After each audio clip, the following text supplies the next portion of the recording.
Boa tarde a todos. Com as bênçãos de Deus, eu declaro aberta a sessão de julgamento, uma sessão extraordinária da terceira comissão de julgamento disciplinar. Agradecer a presença de todos, dando as boas-vindas aqui ao doutor João Felipe, agradecendo a presença dos doutores auditores, a doutora procuradora, a doutora Mariana, doutores advogados, secretaria, atendendo aqui o pedido de preferência. Vamos dar início ao julgamento do processo 910/2023, denunciados Reinaldo Gabriel dos Santos Silva, Pedro Ivo Rezende dos Santos, Luiz Fernando Ferreira de Azevedo, por infrações praticadas durante a partida Grêmio São Carlense versus Fernandópolis, pelo Campeonato Paulista Sub-23, segunda divisão. Advogado, doutor Rodrigo, né? Tem provas a Isso. produzir, doutor? Sim, já juntado aos autos. É o vídeo do lance e o vídeo dos atletas. Tá certo. Relator, doutor João Felipe Artioli, com a palavra, doutor, para relatório, se propõe.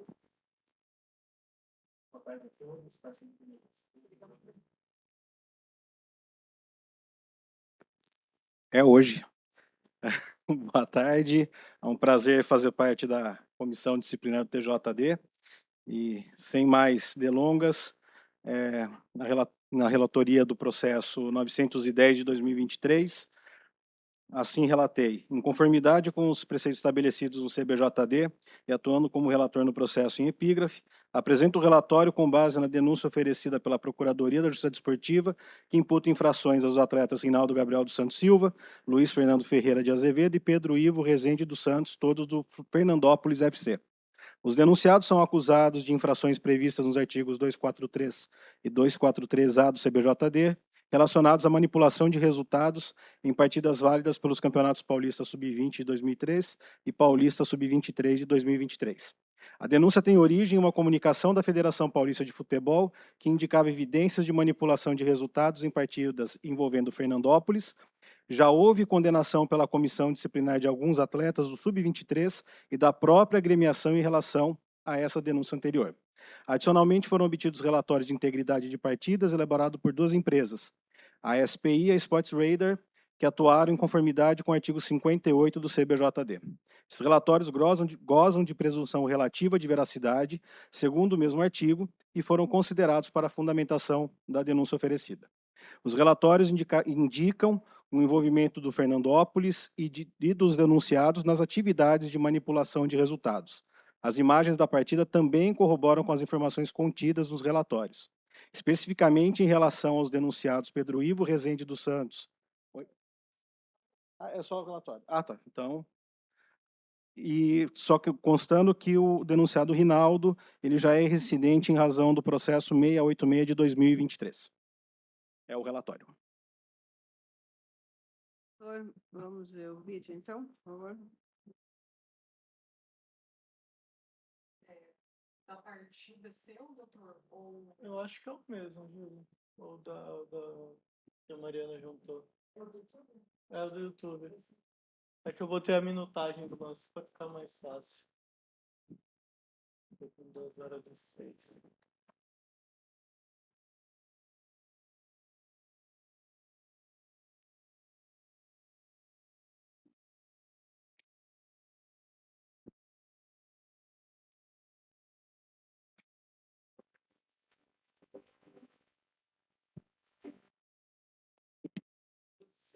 Isso. Eu acho que deu uma...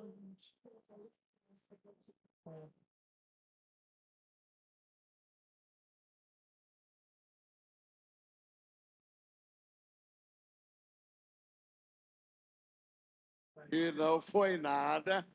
E aí, JP Granado? Sei não, hein?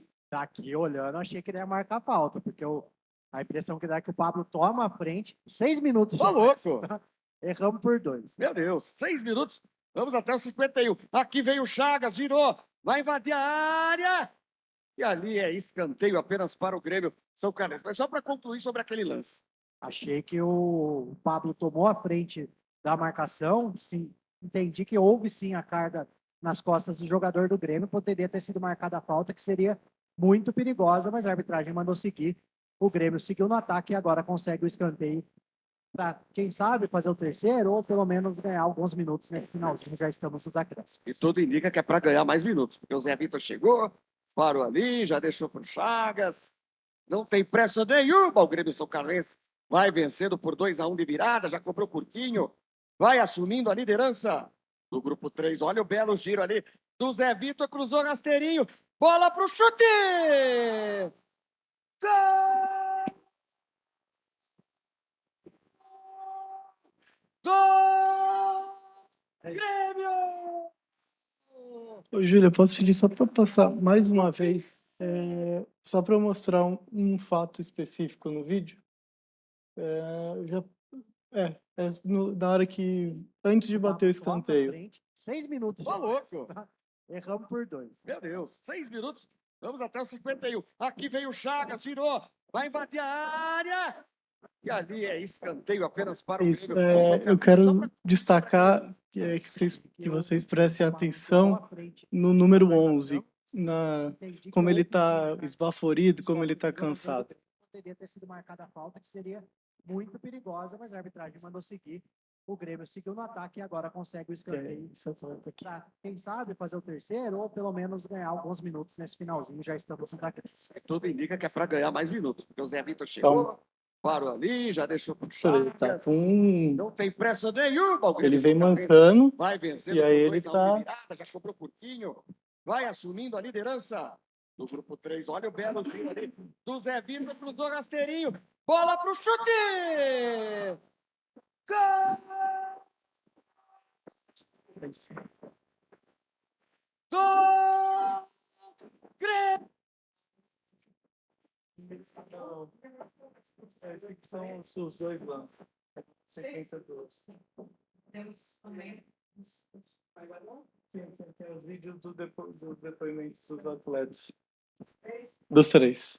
Mas são curtinhos. Acho que é mais ou menos 1 minuto cada um.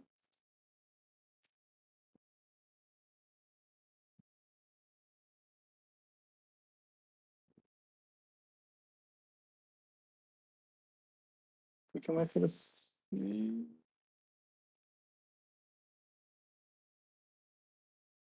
É esse do drop, Júlio.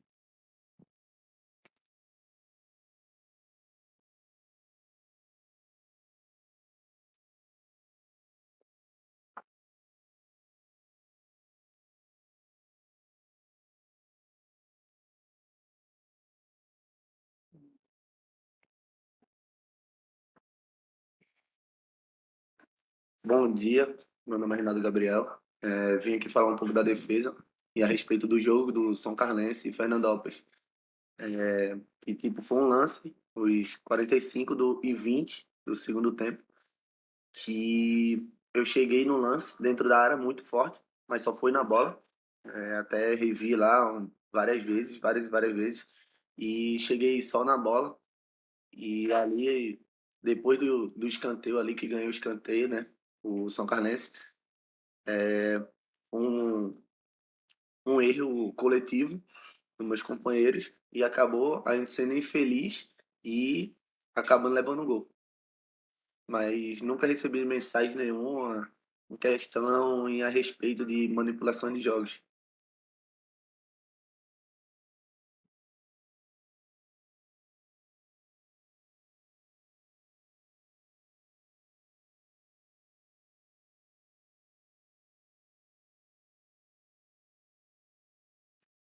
Olá, aqui é o Pedro. O lance que eu acho é um carrinho normal, e a maioria das vezes sempre dou carrinho. Meu ponto forte é a marcação, chegar forte, carrinho. E o lance eu acho que é nos 42, né? Alguma coisa assim. E já tava com a perna já daquele jeito. Acho que a única opção que tinha era aquela. Sendo que o cara deu tapa na linha de fundo. A única opção que tinha era aquela. Não tinha como eu mais tomar a frente. Cheguei, deu carrinho. Eu acho que pra mim foi um lance normal. Mas é só você ver um pouco do meu DVD e eu acho que tem 5 minutos de lance. E os 5 minutos de lance vai ser só carrinho. Então, meio que, pra mim, foi um lance normal.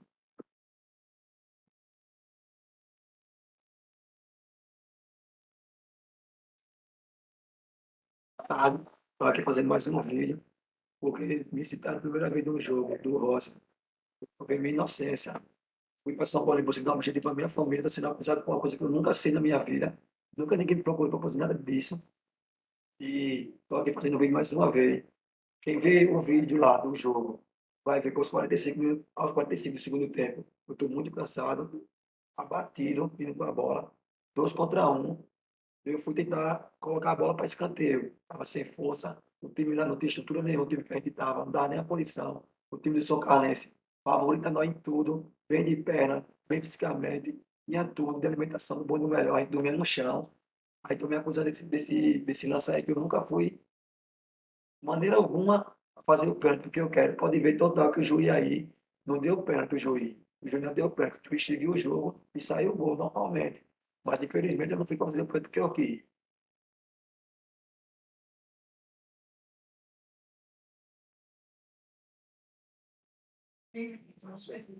Satisfeito. Com a palavra, a Procuradoria, por favor, doutora Mariana. Nobres auditores, boa tarde a todos. Doutor João, muito bem-vindo aqui à terceira comissão disciplinar, que eu sempre faço questão de elogiar aqui pela competência, comprometimento e seriedade com que conduz aqui cada um dos processos, que são levados desde o mais simples até os mais complexos, como hoje esses dessa sessão extraordinária. Nobres advogados também, boa tarde e bem-vindos aqui. Aqui o presente caso, ele é praticamente um desdobramento de outro processo que já foi julgado aqui, o processo 636, ainda que ele não guarde relação direta com aquele processo que foi julgado, em que se apurou 7 relatórios emitidos por empresa de integridade com relação à atuação de atletas do Fernandópolis, houve a informação da chegada, após o oferecimento daquela denúncia, de novos relatórios. Nesse caso, de maneira distinta, houve remessa de relatório pela Confederação Brasileira de Futebol com relação a um relatório emitido pela Sport Radar, empresa que já era prestadora de serviço aqui da federação e que foi substituída pela SPI, que hoje é quem presta esse serviço e foi quem também emitiu um relatório no mesmo sentido. Ambos os relatórios eles trazem informações idênticas de que nos últimos 10 minutos da partida aumentou-se exponencialmente a quantidade de apostas de que o Fernandópolis perderia de 3-1. Além disso, além dessas movimentações atípicas que levam em conta a origem das apostas, um padrão que não traz qualquer explicação lógica para isso, que foi identificado por 2 empresas distintas, houve a identificação do mesmo lance com os mesmos atletas. Vale dizer que um dos relatórios, inclusive, aponta a possível participação de outros atletas. Contudo, essa procuradoria não vislumbrou indício suficiente que fizessem, de maneira cabal, poder oferecer denúncia contra todos os outros. Contudo, da leitura do relatório, os senhores puderam verificar que alguns nomes dali já eram conhecidos, assim como já é conhecido o nome do senhor Rinaldo, que foi condenado naqueles autos e vem aqui novamente denunciado. Para além do relatório, as imagens da partida deixam claro que a atuação dos atletas foi absolutamente desproporcional da maneira como os relatórios apontam. E, como se não bastasse ainda, há relatório de especialista aqui da Federação Paulista de Futebol, em que se dá conta de que, em análise dos lances, é possível se verificar. Gostaria de cumprimentar o doutor Rodrigo pela juntada da defesa escrita anteriormente, das provas juntadas. Sempre faço questão de cumprimentar o empenho, é um advogado muito combativo. No entanto, os extratos bancários, nesse caso, que foram juntados, eles não são suficientes a afastar a possibilidade de participação do atleta. Até porque não se sabe quantas contas bancárias têm esses atletas, se de fato essas são as únicas movimentações e sequer é possível identificar isso sem estar somado a outros fatores externos, por exemplo, a possibilidade dos atletas virem aqui esclarecerem dúvidas, para que isso fosse melhor descortinado, isso não foi possível. Nesse sentido, então, a Procuradoria reitera os termos da denúncia, salienta a reincidência do atleta Rinaldo e aguarda a condenação de todos. Obrigada, doutora. O doutor vai fazer a defesa dos 3? Sim, dos 3. 15, Então, né, senhora com a palavra, presidente? doutor Rodrigo, para a defesa. Primeiro, boa tarde a todos. Boa tarde, Júlia, João, Rafa, outros auditores, doutora Mariana. Cumprimentar o doutor João pelo primeiro dia. E, inicialmente, antes de passar para os termos técnicos do direito, queria fazer alguns esclarecimentos e reflexões aqui com os senhores, que Primeiro, a doutora Mariana disse que os atletas não vieram para prestar seus esclarecimentos. Vale destacar que essa defesa requereu a oitiva deles por videoconferência, mas não foi possível. E com base no quê? O Fernandópolis já não disputa mais o campeonato. Eles não estão mais vinculados ao Fernandópolis e retornaram às suas casas. A citação saiu na segunda-feira à tarde. Deles, um mora no interior do estado da Paraíba, o outro mora em Juazeiro, na Bahia, e o outro em Recife. Não é uma viagem simples de se fazer para, em 3 dias, chegar aqui em São Paulo, e nem uma viagem barata. Temos que levar em consideração que são atletas que disputam a 4ª divisão do Campeonato Paulista. Seus salários eram salário mínimo. Então, assim, não tem como esses atletas, no momento, até o senhor Rinaldo está até proibido de estar suspenso em decorrência do outro processo, não há como falar em eles gastarem alguns milhares de reais para vir para São Paulo. Então, eu acho que é importante fazer esse esclarecimento inicial.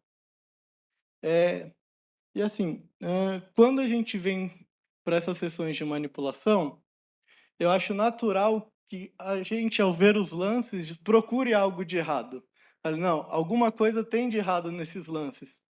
Mas são os lances normais. Não sei se os eminentes auditores pararam para ver o jogo inteiro.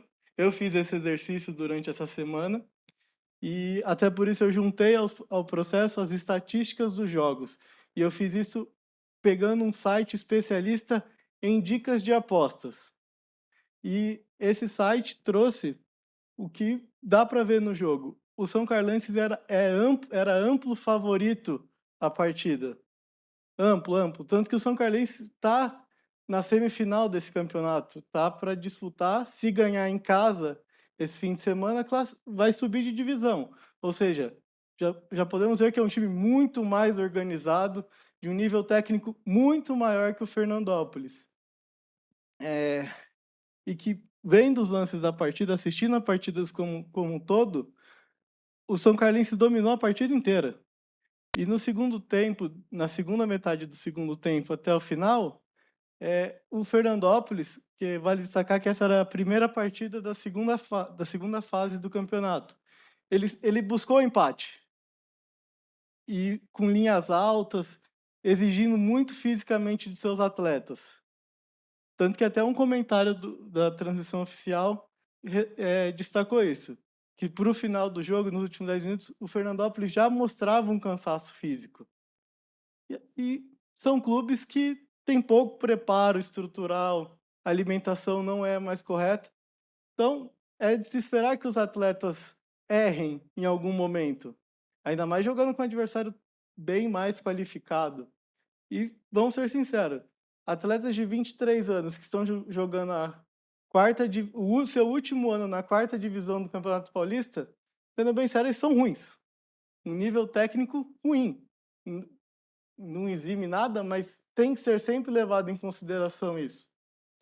E assim, vendo os autos, eu, como postura, nunca venho desqualificar os relatórios, mas eu sempre boto que a presunção de veracidade desses relatórios é relativa. Eles exigem que venham com outras provas. Eu juntei os extratos bancários, que são os extratos bancários que os atletas têm, é o que é possível. E assim, o ônus, segundo o artigo 58A do CBJD, é da Procuradoria. A Procuradoria que tem que fazer o nexo causal entre essas apostas e as condutas dos atletas. E nos autos não tem. E me levanta uma estranheza que, assim, tudo aqui, nesse caso em questão, se apura mudanças do mercado nos 10 últimos minutos. Eu questiono, como os apostadores, que em tese, segundo a Procuradoria, tem 3 atletas de 22 envolvidos nas questões, atletas começaram a partida. Como os apostadores sabiam que o jogo, faltando 10 minutos, ia estar 2-1? Isso exigiria um esquema com basicamente todos os atletas em campo, os técnicos, que a qualquer momento esses atletas poderiam ter sido substituídos. Além do mais, aqui a gente olha que se o gol saiu um gol no final do lance. Se o atleta do São Carlinhos tivesse botado aquela bola para fora, muito provavelmente a gente não estaria aqui. Porque não teria aquele resultado, porque são, segundo a Procuradoria, tentativas de cometer um pênalti. Algo muito relativo, que depende também da interpretação subjetiva do árbitro. No relatório apresentado pela Procuradoria do senhor Sérgio Correia, que, com todo devido respeito, é um ex-árbitro, mas no relatório ele passa a analisar questões de posicionamento, de escolhas individuais de atletas, que me mostra um pouco estranho, já que ele não foi atleta nem técnico. Tem até um lance que eu vi, que ele destaca que um atleta do Fernandópolis, ao invés de dar um passe para o lado curto, tentou o lançamento e errou. Como ele sabe que se não foi uma orientação do técnico? Ele não tem como saber isso. Mas retornando, o código no 243, ele não permite a forma tentada, que seria o caso em questão. Caso os nobres auditores entendam que eles tentaram fazer o pênalti, tentaram prejudicar a equipe, a mera tentativa não é punida pelo esse CBJD. E mais, já passando agora para a parte do direito em si, é uma tese que eu sempre apresento aqui nessa douta comissão, mas toda essa denúncia se fundamenta numa prova, a palavra é dura, mas é ilegal. Porque a dita apuração preliminar da Federação Paulista, ela não está prevista no código. Ela não está prevista no regulamento específico da competição. Então, se baseia num procedimento administrativo, no qual não é se respeitado a ampla defesa e o contraditório, porque em nenhum momento os atletas ficam sabendo dessa apuração, em nenhum momento eles são chamados para ser ouvidos. No caso, nessa apuração não teve, mas em muitas outras que a gente vê aqui, apenas é escutado, apenas ouvido o clube, nunca os atletas. Então, com base nisso, de forma preliminar, já se pede o arquivamento do processo, uma vez que a denúncia é fundamentada em prova ilegal. Voltando à questão do mérito, como eu falei, o CBJD não permite uma forma tentada de manipulação de resultado. O 243 não permite uma forma tentada, como a gente viu nos autos. E, de novo, eu gostaria muito de ressaltar nesse caso em tela que não temos provas. Temos um relatório que indica que nos últimos 10 minutos da partida teve uma movimentação estranha de apostas. O que seria uma movimentação estranha de apostas para uma partida de Série D de quarta divisão do Paulista? Hoje em dia se tem grupos de aposta. Eu tenho alguns amigos que fazem parte. Ou seja, tem umas pessoas que acompanham mercados e dão dicas para apostas durante o jogo. Nem por isso é manipulação. Eles estão olhando ali, vendo o jogo, como o jogo indicava, assistindo o jogo, dava para perceber que nos últimos 10, 15 minutos de jogo, o São Carlense estava se impondo fisicamente, com vários contra-ataques, tentando... Para mim era óbvio que em algum momento ia sair um gol assistindo a partida. E até pelos mercados, como eu trouxe as estatísticas, mostrava perfeitamente que o São Carlense era o favorito. Que o Fernandópolis tinha uma chance 200 vezes maior antes da partida do que o São Carlense de tomar um gol. Até por jogar fora de casa. São níveis técnicos diferentes. Então, por isso, pelo entendimento da defesa, da Procuradoria não ter cumprido o seu ônus probatório, de novo, não estou aqui questionando a veracidade do relatório, mas o relatório é um mero indicativo. Deveria ser acompanhado de várias outras provas. Não cabe a mim aqui provar que os meus clientes são inocentes. Cabe à Procuradoria provar que eles são culpados. Ah, mas eu juntei as contas bancárias. Ah, eles poderiam ter recebido em dinheiro. Talvez, mas é uma prova negativa. Eu não tenho como comprovar que eles não foram assediados. Eu não tenho como comprovar que eles não receberam, que eles não estavam envolvidos. Por isso que o ônus de provar que eles estavam de fato envolvidos, que eles tinham de fato a intenção de alcançar aquele resultado, que, de novo, não foi alcançado pelas condutas deles, foi alcançado pelo um acaso do lance ter terminado num gol. Então, com base em tudo isso, essa defesa requer a absolvição de todos os atletas, mas caso não seja o entendimento dessa douta comissão, até pela jurisprudência criada pelo STJD no caso do Eduardo Bauerman, que também foi acusado de manipulação, tinha mais provas, mas enfim, que não conseguiu o resultado, como pode ver, se caso vocês entendam que eles quiseram fazer o pênalti, eles não conseguiram. Então, nesse caso, subsidiariamente, caso não seja entendimento pela absolvição, requer na condenação no artigo 258. Obrigada, doutor. Com a palavra, doutor João Felipe, para proferir o voto, por favor. Parabéns pela explanação, doutor. Algumas questões foram colocadas. Eu tirei o tempo também para assistir o jogo, quis ver todos os lances, ver como a partida transcorreu. E, com certeza, os lances capitais eles não estão sendo fora de contexto na análise, porque eles representam aquilo que consta nos relatórios. E é essa que é a grande importância. Com relação à Federação Paulista, ela tem uma obrigação, enquanto entidade de administração desportiva, no meu entender, de justamente primar pela qualidade, pela integridade das competições que ela regulamenta. Então, ela tem como dever, sim, monitorar e procurar saber aquilo que está acontecendo, especialmente em razão de tudo que já foi desacortinado em outras operações de manipulação de resultado. Pois bem, da análise do lance, eu li, reli, olhei novamente a crescente das apostas. De fato, as apostas elas vão variando. O que é sempre muito interessante nesses relatórios é o momento em que começa a ter uma movimentação diferente daquela que seria natural. Quando apostas começam a ser feitas em razão de fatos e lances e situações que não seriam comumente arriscadas e principalmente pelo volume que é dentro da partida. E dependendo da partida também. Uma partida não tão televisionada, mas com um movimento muito grande em apostas muito específicas. É isso que começa a chamar a atenção.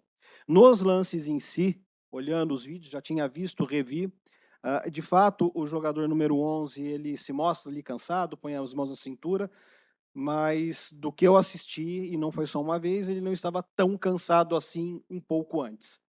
E o que mais chama atenção, e antes de chegar até no lance que ocasiona o escanteio, é a forma como os jogadores marcam. E isso é universal, isso é um treinamento que acontece com qualquer um que joga futebol. A linha de fundo ela é naturalmente fechada. O jogador, quando ele vai para marcar na linha de fundo, ele vai justamente para marcar o cruzamento de linha de fundo. Não me soa natural, e eu refleti, a forma como ele marca, ele abre a lateral. O posicionamento dele, ele não fecha. Ele abre e abre o corredor. E isso não é natural. O lance que ocasiona o escanteio, da entrada dos zagueiros, talvez, e é um grande talvez, se fosse só um dos carrinhos, daria para falar que foi uma entrada excessiva. Mas a entrada, como ele chega, e o segundo, ao chegar junto, não é natural. Porque a bola já estaria praticamente imobilizada. Ou seria pênalti, ou seria escanteio. Então, não se mostram condutas naturais de jogadores de marcação ou de jogadores que foram designados à marcação, como é o caso do número 11, que não fechou a lateral. Dito isso, analisando os relatórios, a denúncia que foi absolutamente detalhista com relação a essas questões, eu entendo que há motivo para a aplicação do 243 do CBJD para os 3 atletas, até porque o extrato bancário juntado, muito embora eles não tenham vindo prestar os seus depoimentos em razão de distância e tudo mais, mas não há, em momento nenhum, e nem mesmo em sua defesa, doutor, com toda a vênia, uma informação de que eles não possuem qualquer outra conta bancária, ou, é claro que a gente pode dizer, mas a prova negativa com relação a se recebeu em dinheiro, se foi pago para outros, essa questão ela é relevante, mas dentro do contexto do lance, da forma que ele se desenhou, corroborado com as estatísticas e não de uma e de duas empresas, teria que haver um esforço também maior para mostrar todas as atuações financeiras também dos atletas e como funciona. Isso seria parte da defesa, porque a denúncia ela veio muito consistente nesse ponto. Então, com base nisso, eu entendo pela condenação dos 3 jogadores no 243. Os jogadores Pedro Ivo e... Deixa eu pegar aqui. Luiz Fernando, com a suspensão de 360 dias. E do Rinaldo, por reincidente, voto pelo banimento e aplicando uma multa para os 3 casos de R$ 25.000. 25 para cada um? Isso. Obrigada, doutor. Como vota a doutora Alessandra? Obrigada, presidente. Boa tarde a todos. Gostaria de parabenizar o doutor Rodrigo pela defesa, a doutora Mariana pela denúncia, como sempre, 2 sustentações que a gente sempre aprende com os doutores. Então, é sempre uma satisfação estar aqui e ter essa oportunidade de debruçar os autos junto com os doutores. Quero desejar boas-vindas para o doutor João Felipe, parabenizar pelo relatório, pelo voto, como relator, muito minucioso na aplicação. Eu entendo também, bem tipificado no 243, acho que a questão até se trouxe o extrato bancário de outra conta, acho que aqui eu afastaria, uma vez que eu entendo enquadrado no caput. Então, eu vou parabenizar o doutor João Felipe, só divergir o quanto da pena e explico. Quanto ao senhor Rinaldo, muito embora ele não transitou em julgado, então não consigo falar em reincidente, mas eu coloco a pena dele, eu majoro, presidente, haja vista ser mais de uma denúncia, todo o quanto probatório que é trazido, de maneira, até pelo depoimento, eu achei que quando o atleta, e acredito como qualquer outra pessoa, está na iminência de entrar em uma outra, né, suspensão, ou até correr o risco do banimento, acho que o comprometimento ele tem que ser maior, sobretudo quando a gente espera que o próprio atleta ele também participe, tenha essa integridade e busca a lisura da competição. Então, eu voto pela suspensão em 360 dias, presidente, e mais a multa, eu majoro também pela mesma decorrência, não deixo em 25, mas o meu voto é em 15.000. Isso Do Rinaldo. Ronaldo. É. Do Reinaldo, Eu- 15.000. Isso. 360 dias. Isso. Não, é a máxima. Tá. Quanto aos demais, os outros, vejo que também o lance ocasionou o gol, a atitude e também a ausência desse zelo e essa intenção que aqui exige, que foi comprovado, inclusive com relatório nível 5 por ambos, né, onde a gente fala que tem uma suspeita muito forte, eu entendo, presidente, pela suspensão de ambos em 200 dias e a multa em R$ 5.000. É esse meu voto. Para ambos. 200 dias para Pedro Rezende, Luiz Fernando, 200 dias e R$ 5.000 a pena pecuniária. Obrigada, doutora.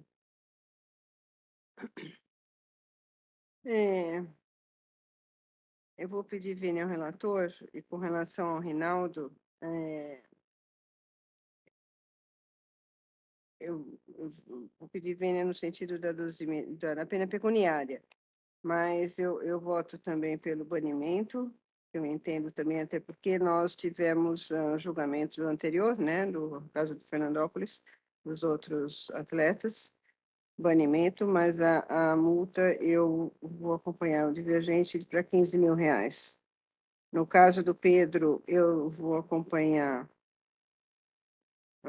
o voto divergente também para 200 dias e voto pela pena pecuniária de 5.000. Acompanho o voto divergente também no Luiz Fernando, 200 dias e a pena pecuniária de R$ 5.000. Então, fica aí, no caso, por maioria, a aplicada a pena de banimento ao atleta Rinaldo Gabriel dos Santos, com a multa de R$ 15.000.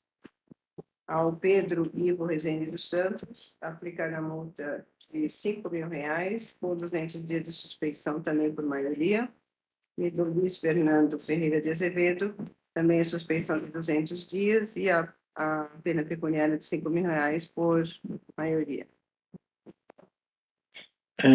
Eu quero a lavratura do acórdão, por favor. Inclusive da preliminar e do voto divergente, por favor. Não, o banimento é dele. Os dois. Só uma coisa, né?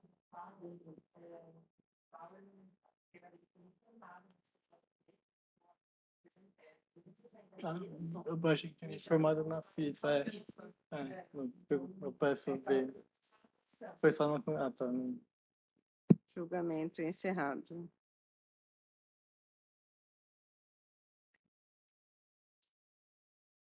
Vamos dar início agora. Tem um pedido de preferência, outro, doutor? Então, número 1 da pauta, né?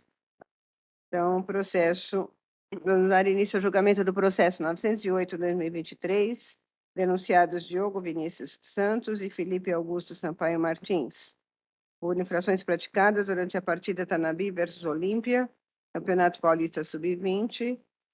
Tem provas a produzir, doutor? O vídeo. Relator, doutor João Felipe, com a palavra para relatório. Doutor, por favor.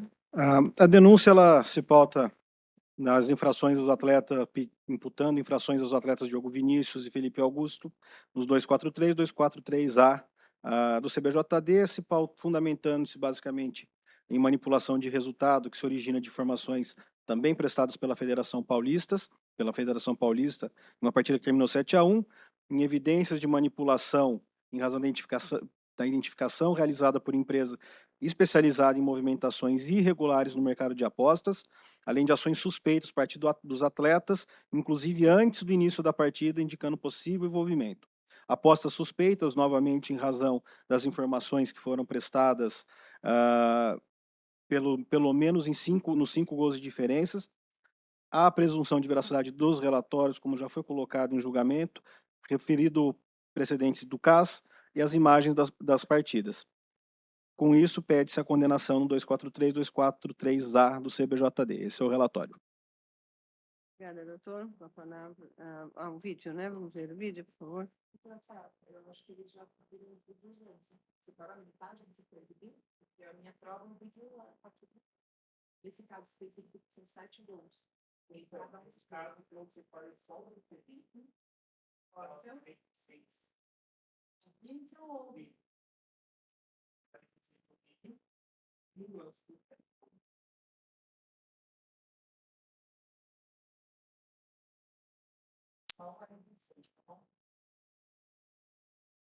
O Messi não manda trazer de volta igual está escrito para os postes, não. Não traz. Ele manda o Uber buscar. Sempre o Uber. O Messi disse que fala a verdade. Deus, eu não sei como é que tem gente que vai no Messi e toma cada bronca. Pelo amor de Deus, hein? Tá tentando sair por ali, Olímpia. Tá tudo bem com camisa 10, hein, Storino? E bom, João Lucas recuperado. O autor do gol está aí, pronto de novo. Grande jogador. Vai para a cobrança, Felipe. Tocando curtinho. Com ele, João Lucas. João Lucas, será que tá bom? Vamos ver, vai chutar. Procurava na frente, vai ganhando, caiu na área. O árbitro disse que foi lance normal, ainda tentando, por último, bateu por ali o Freitas. Bate e o goleiro defende. Todo mundo reclamando. E o João Lucas caiu na área, que teria sido pênalti, hein, Ivan? Olha, Storino, olha, eu acho que foi, hein? Foi ou não foi, Thiagão? Fala aí. Nem viu, Thiago nem viu. Eu vi, meninos, eu vi. Foi pênalti, hein? Pois é, o árbitro disse que foi lance normal, portanto, tá aí escanteio favorecendo a equipe.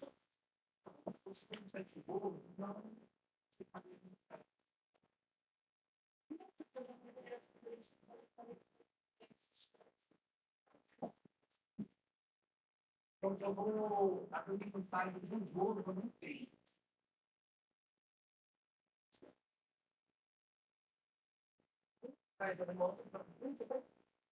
Não, doutora Júlia, os auditores tiveram acesso antes da sessão. Tudo bem. Procuradoria, por favor, doutora Mariana. Nobres auditores, a Procuradoria não pretende se estender muito aqui no presente caso. Trata-se de um relatório entre uma partida ocorrida válida pelo Campeonato Paulista Sub-20 entre Tanabi e Olímpia. Da mesma forma, houve a emissão de 2 relatórios de empresas distintas. Aqui, nesse caso, a CBF ela não manda a íntegra do relatório, então não é possível utilizar esse relatório como elemento de prova, mas como elemento indiciário a corroborar o outro relatório, até porque ele vem muito bem descrito aqui do que constava com relação à coincidência de que havia apostas suspeitas em favor de que o Olímpia perdesse a partida por ao menos 5 gols muito antes de o jogo iniciar. A partir da fala da defesa anterior, eu gostaria de fazer algumas poucas ponderações, muito breves.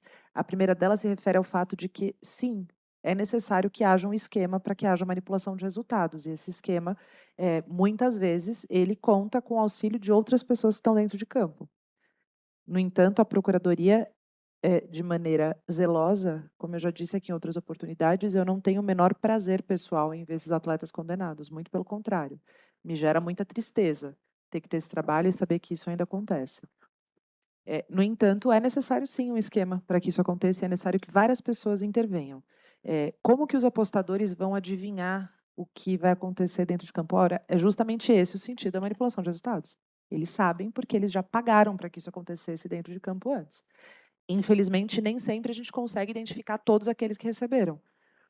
Mas quando há denúncia, assim como entende o CAS e assim como é o entendimento desse Tribunal de Justiça Desportiva e que é o entendimento do Superior Tribunal de Justiça Desportiva, quando há elementos indiciários corroborados por outras questões, partindo inicialmente sempre do relatório que tem sim presunção relativa de veracidade, ou seja, o ônus da Procuradoria é comprovado a partir do relatório, que é corroborado ainda, nesse caso, por imagem da partida, por relatório adicional feito aqui por especialistas da Federação Paulista de Futebol, um relatório extra emitido por outra empresa, encaminhado via relatório, via ofício da Confederação Brasileira de Futebol aqui para a Federação Paulista de Futebol, não há qualquer dúvida da necessidade de condenação desses atletas nos exatos termos da denúncia. Obrigada, doutora. Com a palavra, doutor Rafael, para a defesa, por favor.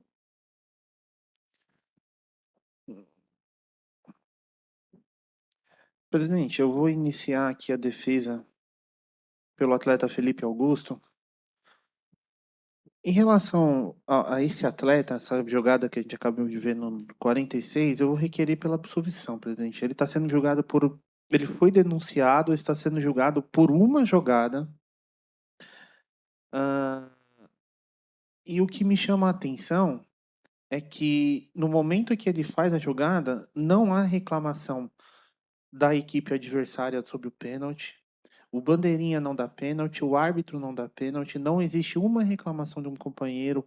Não, você vê o vídeo, é claro, não mostra a aglomeração de jogadores em cima do árbitro tentando dar pênalti. Então, veja, se o Felipe Augusto ele for condenado hoje por um lance na partida que supostamente ele teria tentado dar um pênalti, eu já desde já vou requerer que os autos sejam encaminhados à procuradoria para que ela denuncie todo mundo.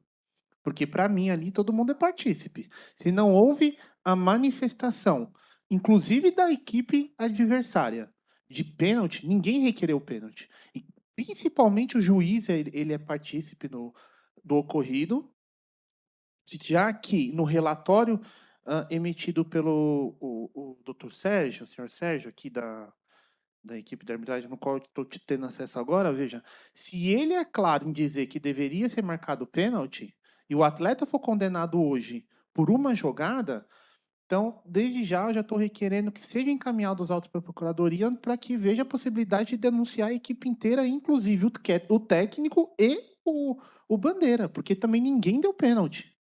Né? Eu acho estranho numa partida de futebol ter uma jogada no qual se identifica um pênalti e não há uma reclamação da equipe que se sente prejudicada. Né? A gente é corriqueiro, qualquer lance dentro da área, o atleta cai, Hoje em dia, o que que se faz? Todo mundo corre para cima do árbitro, reclamando, pedindo pênalti. O atleta reclama, né? Inclusive, o atleta que sofreu a suposta falta também não reclama. Então, assim, é uma jogada, né? É uma jogada que eles colocam como suspeita, porém, não há sequer qualquer manifestação de todos aqueles presentes em campos, né? Então, pelo artigo, se for condenado, acho que então todo mundo tem que ser condenado, né? Em concurso, claro, cada um com a sua culpabilidade. Então, para o Felipe, eu vou requerer pela absolvição. Caso não seja o entendimento de Vossa Excelência, eu vou requerer para que seja desclassificado a conduta dele, entendendo aí que foi o artigo 250, entendendo ser uma conduta muito imprudente ali dele, uma conduta reprovável, né, a entrada que ele deu. Se não for esse o entendimento de Vossa Excelência, a aplicação da pena mínima, né, e que seja levada em consideração, né, as atenuantes previstas no CBJD no momento da fixação da pena.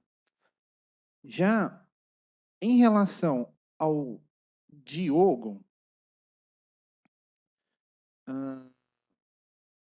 eu quero deixar registrado, presidente, que eu não tive acesso, né, eu tive acesso hoje no processo, assim, eu não consegui, né, o presidente do clube da agremiação entrou em contato hoje comigo, eu cheguei, aí eu verifiquei, não estava cadastrado no processo, cheguei aqui e comecei a dar uma olhada nos lances. Então, já vou pedir vênia, né, para Vossa Excelência, e salvo o melhor juízo, sim, qualquer manifestação minha equivocada, já peço desde já a minha retratação, que eu vou falar em cima do relatório aqui, que eu acho que ficou mais fácil de estar o relatório apresentado pelo senhor Sérgio, do relacionamento com a arbitragem, que eu acho que é mais fácil de estar fazendo a defesa do goleiro. Pelo que eu coloco no relatório, veja, realmente, o placar é um placar que se chama atenção, mas ele não é um absurdo, né? Já vi placares similares, inclusive no futebol profissional, né? O Palmeiras já perdeu pro Asa de Arapiraca 6-0, entendeu? Já perdeu pro Mirassol numa vantagem bem expressiva. Mas o que me chama a atenção no relatório, veja, é que o relatório, às vezes, ele tenta colocar, como colocado pelo colega no primeiro julgamento, ele tenta firmar qual que seria a posição ideal do goleiro naquele tipo de jogada, né? E eu acho um pouco equivocado esse tipo de abordagem, de abordar esse tipo de situação, porque se a gente for discutir qual seria a posição correta do goleiro, né, nesse tipo de situação, teria que vir aqui um profissional, um técnico, um treinador de goleiro, né? Não, como colocado pelo meu colega no depoimento anterior, eu não acredito que não é função tanto do senhor Sérgio, do relacionamento da arbitragem, quanto do tribunal determinar qual que é a posição adequada ou não do jogador dentro de campo, né? São funções totalmente diferentes, né? Ele, no relatório aqui, ele aponta várias vezes, assim, várias posições do goleiro que supostamente poderiam estar erradas, equivocadas. Ele compara até uma jogada aqui com um lance do campeonato inglês, do Chelsea, assim, comparar um lance, juntar um arremesso desse tipo de situação, né, a defesa considera totalmente inadequado pela realidade do futebol brasileiro e a realidade do futebol inglês, que eu acho que não tem comparação com nenhum futebol no mundo, hoje em dia, com a Liga Inglesa. Então, presidente, por não estar presentes na visão aqui, que eu posso analisar fatos realmente claros de que houve, sim, a intenção, o prejuízo na partida, eu vou requerer pela absolvição, caso não for esse entendimento, pelo artigo 258. Se não for esse entendimento, por exemplo, a aplicação da pena mínima, levando em consideração as atenuantes do denunciado no momento da fixação da pena. Esse é o pleito. Obrigada, doutor. Com a palavra, doutor Felipe, para proferir o voto, por favor. Parabéns pela defesa, doutor. Alguns apontamentos, realmente não é um resultado típico, mas aconteceu até na Série B recentemente, o Vitória é líder do campeonato. alguns pontos com relação ao lance que foi passado do Felipe, né, o número 7. Esse lance, ele, de fato, não houve reclamação, ele foi um lance forte, mas existem outras situações que o envolveram como escorregões. Apesar de ter chovido, foi o único jogador caindo em campo, né? E há um contexto de ações envolvendo eles. A questão de posicionamento, claro, né, há N formas de se posicionar em campo, mas o que chama atenção, e isso é muito bem esmiuçado, o goleiro ele vai sair jogando, ele tem 3 jogadores, a bola vai para a lateral. Ele... Doutor, agora é voto. Tá por só favor. no... Agora é voto, não é debate, por favor, doutor. É que eu tô falando dos dois. Felipe, é o seu voto. Então, existem essas nuances. Uma questão, o motivo deles não comparecerem dele comparecer para depor não foi justificado, por quê? E nesses casos não é para dizer eu sou inocente, ou eu não cometi, mas para prestar efetivos esclarecimentos. Existem situações que, de fato, às vezes o depoimento dos denunciados, eles acabam não sendo tão relevantes, porque muito provavelmente numa agressão vai falar que não agrediu, basicamente, mas às vezes é importante para explicar qual foi o movimento. Nesse caso específico, era importante estarem aqui para explicar também, muitas vezes o porquê estão no lance, porque eles são os atletas e são principais. Também, diferentemente do que aconteceu no julgamento anterior e agora, extratos bancários, informações bancárias, nessas horas precisa se abrir o livro pessoal do jogador para saber também, né, se há, às vezes, muitas vezes, inscrição em sites de apostas, se parentes são inscritos em casas de apostas, isso faz uma diferença e tem um impacto. No entanto, apesar disso, eu entendo pela aplicação do 243 ao atleta Felipe, mas eu entendo pela pena mínima. Qual é, doutor? 180 dias. 180 dias. Pelos 180 dias e uma multa de R$5.000. Com relação ao Diogo, a lógica é a mesma do voto, e também a pena mínima de 180 dias e também a multa de R$5.000. Tá certo, doutor. Muito obrigada. Como vota a doutora Alessandra? Obrigada, presidente. Parabenizar mais uma vez a doutora Mariana, a doutora Rafael. Parabenizar também o voto do doutor João, dizer que eu acompanho integralmente, presidente. Obrigada, doutora. Eu vou acompanhar integralmente o voto do relator também. Então, vai ficar o atleta Diogo Vinícius Santos, aplicada a pena de suspensão de 180 dias e a multa pecuniária de R$5.000. E o atleta Felipe Augusto Sampaio Martins, a suspensão de 180 dias com a pena pecuniária de R$5.000. Acordam para pedido da defesa. Então, por favor, doutor. Julgamento encerrado. Vamos dar início ao julgamento do processo 909/2023. Denunciados Robert Santos de Sá, Alessandro Tavares de Oliveira e Janilson da Silva, por infrações praticadas durante a partida Mantiqueira versus Palmeiras, Campeonato Paulista Sub-20. Relatora, doutora Alessandra, não tem defesa, doutor Rafael, não vai fazer defesa, não? Doutor Rafael e o doutor Rodrigo, que estão aqui presentes, algum vai fazer a defesa ou não? Então, tem provas, tem vídeo, alguma coisa? Já foi visto, né? Foi visto. Relatora, doutora Alessandra, com a palavra para relatório, por favor. Obrigada, presidente. Processo do 909 de 2023. Trata-se de denúncia da douta Procuradoria de Justiça Desportiva em face de 3 denunciados, sendo o primeiro deles o senhor Robert Santos de Sá, atleta do Mantiqueira, por incurso nas penalidades do artigo 243 e 243-A, CBJD. O segundo denunciado, o senhor Alessandro Tavares de Oliveira, também atleta do Mantiqueira, por incursão nos mesmos artigos, e também, da mesma sorte, o senhor Janilson da Silva, atleta também do Mantiqueira. A denúncia relata que tomou ciência a partir da comunicação encaminhada pela Federação Paulista, por meio do qual se informou a existência de evidências de que a partida de Mantiqueira Sub-20 versus Palmeiras Sub-20, válidas pelo Campeonato Paulista Sub-20 de 2023, teria sido manipulado por atletas do Mantiqueira. Bom, a partida resultou em Palmeiras venceu por 8 gols de diferença e foram identificadas pelas empresas especializadas as movimentações no mercado de apostas. Não há, a Procuradoria juntou, além da prova de vídeo, os relatórios de inteligência que apontam o nível 4, emitido pela SPI, apuração preliminar do Comitê de Integridade e com a oitiva do presidente do Mantiqueira, imagens e relatório do corregedor de arbitragem da Federação Paulista, presidente. Não há defesa escrita, é esse o relatório. Obrigada, doutora. Com a palavra a Procuradoria, por favor.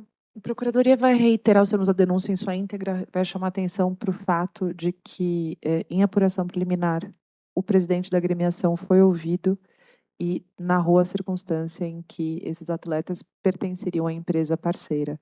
Obviamente que isso, por si só, não é suficiente a representar qualquer indício de fraude, uma vez que há empresas sérias. Contudo, salta aos olhos o fato de não terem sequer se precavido de trazer aqui uma defesa de maneira a tentar, de alguma forma, esclarecer o que os atletas fizeram. Há nos autos, além do relatório da empresa de integridade, relatório feito pelo presidente do Comitê de Integridade da Federação Paulista de Futebol, os elementos colhidos no âmbito da apuração preliminar e, por fim, ainda o relatório do especialista da Federação, senhor Sérgio Corrêa. Então, a Procuradoria aguarda a condenação dos atletas. Obrigada, doutora. Com a palavra, a doutora Alessandra. Obrigada, presidente.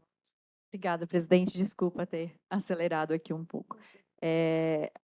Acredito que não há essa defesa diferente dos outros casos, mas eu gostaria de ressaltar e destacar que a Procuradoria desenvolveu muito bem o seu ônus, trouxe todas as provas possíveis e necessárias para este caso.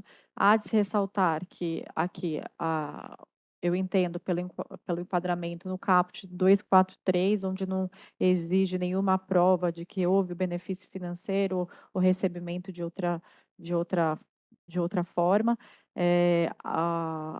As imagens trazidas, bem como o relatório, ele é claro em apontar o nível 4, né, das apostas como sendo uma suspeita muito forte, né? Dessa forte das apostas. E aqui, presidente, eu quero destacar que o relatório ele aponta que as apostas aumentaram sensivelmente no intervalo da partida, onde estava paralisado o jogo. Não tendo uma explicação efetiva, estava 2-0, e também a gente consegue verificar que em 10 minutos foram realizados 4 gols. Individualizando a conduta de cada um dos denunciados, o goleiro, deixa eu só pegar aqui, o relatório aponta que o goleiro, senhor Robert, ele praticou uma ação altamente suspeita para o terceiro gol. Após uma cobrança de falta pelo Palmeiras, a bola foi cruzada de volta para a área do pênalti, onde foi cabeceado diretamente para o gol, pressionando de perto o pênalti, a bola entrou no gol, rente ao lado esquerdo do corpo do Robert, com o goleiro parecendo manter-se o braço esquerdo para baixo, ou seja, ele acabou movimentando só uma parte do seu corpo. Inclusive, no relatório aqui da corregedoria do árbitro, foi apontado também essa mesma partida, demonstrando que não seria essa a forma mais correta de estar frente aos outros lances que foram abordados. Desta forma, entendo que está bem tipificado aqui, individualizado em relação ao senhor Robert, de maneira, presidente, que eu entendo pela suspensão em 180 dias e R$ 5.000. Quanto ao senhor Alessandro e Janilson, já há mais de um apontamento e mais de um lance por ambos.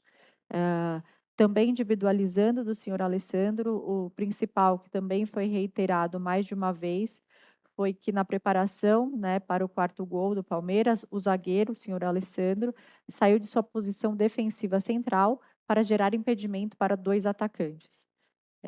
Quando o Palmeiras atacou pela esquerda em uma posição de cruzamento mais avançado, o denunciado não acompanhou nenhum dos atacantes, apesar da armadilha de impedimento não ser mais aplicável dentro do ângulo do lance de bola. E foi aí que saíram essas jogadas e mais a do senhor Janilson, onde a SPA também registrou ações em todos esses minutos que foram apontados nesses gols dentro desses 10 minutos, antes de cruzamento para o quarto, quinto e sexto gol, de maneira que eu elevo a pena desses 2 atletas, presidente, e voto aqui em 220 dias mais R$ 5.000. É esse meu voto. 220, 5.000. Obrigada, doutora. Como vota o doutor João Felipe? Parabéns pelo voto, doutora. Eu acompanho e apenas no caso dos outros 2 jogadores eu só divido na pena pecuniária. No valor foi 5 para 10. Obrigada, doutor. Na suspensão, mantém. Mantém. Obrigada, doutor. Eu vou acompanhar a relatora aqui com relação ao Robert. Então, fica por unanimidade, aplicada a pena de 180 dias de suspensão, com a pena pecuniária de R$ 5.000. Então, fica por unanimidade. Isso. Com relação ao Alessandro e ao Genilson, fica por unanimidade. Eu também acompanho a relatora na suspensão, então fica por unanimidade 220 dias para o Alessandro Tavares Oliveira e Janilson da Silva. E eu peço, Vênia, a relatora, vou acompanhar o voto divergente para aplicar a pena pecuniária ao Alessandro Tavares Oliveira de R$ 10.000 e ao Janilson da Silva de R$ 10.000. Eu vou declinar, presidente, para acompanhar a comissão, então fica por unanimidade. Tá, reformulando, então, a relatora, então, mantém o voto, a pena pecuniária de R$ 10.000 ao Alessandro Tavares Oliveira, então fica por unanimidade. Eugenisto da Silva, R$ 10.000 também, por unanimidade. Então, encerramos, né? Então, declaro encerrada a sessão. Muito obrigada a todos. Uma boa tarde.